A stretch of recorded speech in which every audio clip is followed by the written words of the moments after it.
The latest Bloomberg National Poll shows support for the president is dwindling, and it could impact the 2012 election, as you can imagine. 43% of respondents said they will definitely vote for another candidate in that election. For more details on the Bloomberg poll, what else we learned and what it means for the White House now, for economic policy and politics ahead, is Washington executive editor Al Hunt, who created this poll in the first place. And Al, is the headline here just really bad news for the White House?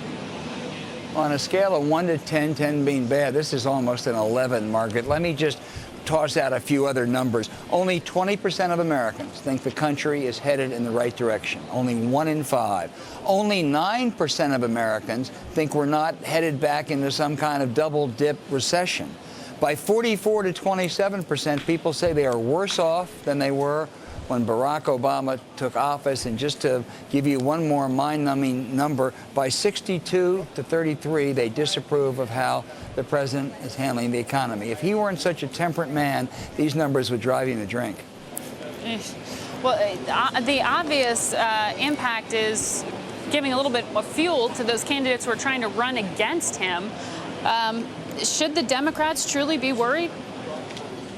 Yeah, they should be worried. Not only are these numbers bad, but they lost a special election for a New York seat yesterday, a seat that they had held, for generations. They got clobbered in Nevada, a race that once people thought could be close.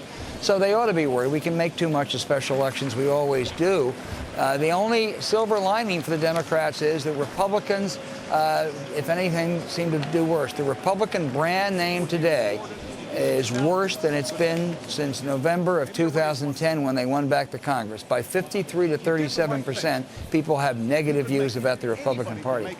Do we have any indication how much the public blames Congress versus blaming the president for some of this? They blame Republicans in Congress even more than the president for the mood, the atmosphere, the breakdown and ability to get anything done in Washington. So that's good news, I suppose, for the White House. Yet in national elections, which next year will be, it usually is the president that is held accountable.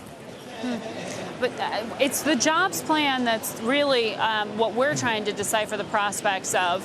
The president's going to tell us how he plans to pay for it next week. I mean, should he bother? It seems like Americans in this poll just really didn't like what he proposed. Well, they don't think it's going to do much good. By 51 to 40%, they don't think it's going to lower unemployment. John Boehner tweeted that this morning, right away, seizing on it, and tweeted the other numbers in the Bloomberg poll. On the other hand, there's some issues here that he may be able to join. The payroll tax issue is not a tax cut. It's just a continuation. If you don't do it, it'll be a tax increase. Tough for Republicans. He won't get the aid to prevent layoff for teachers and the like, but that polls very well, and that might become a good political issue for him.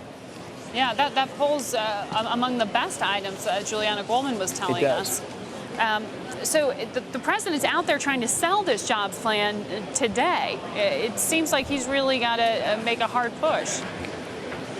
Well, he does, Margaret. Probably it would be even worse if he were to back off now. That's been the criticism of this president. A great start and not much of a follow-through. He has no choice but to follow through hard, try to delineate, try to draw lines, try to get the Republicans on the defensive. He doesn't start from a position of strength, but the other side doesn't start from a position of great strength either. So he has really got to just hammer this day in and day out, hope he can get something, he can win political points and the rest. All right, Al Hunt, thanks for giving us the analysis and understanding his Bloomberg poll.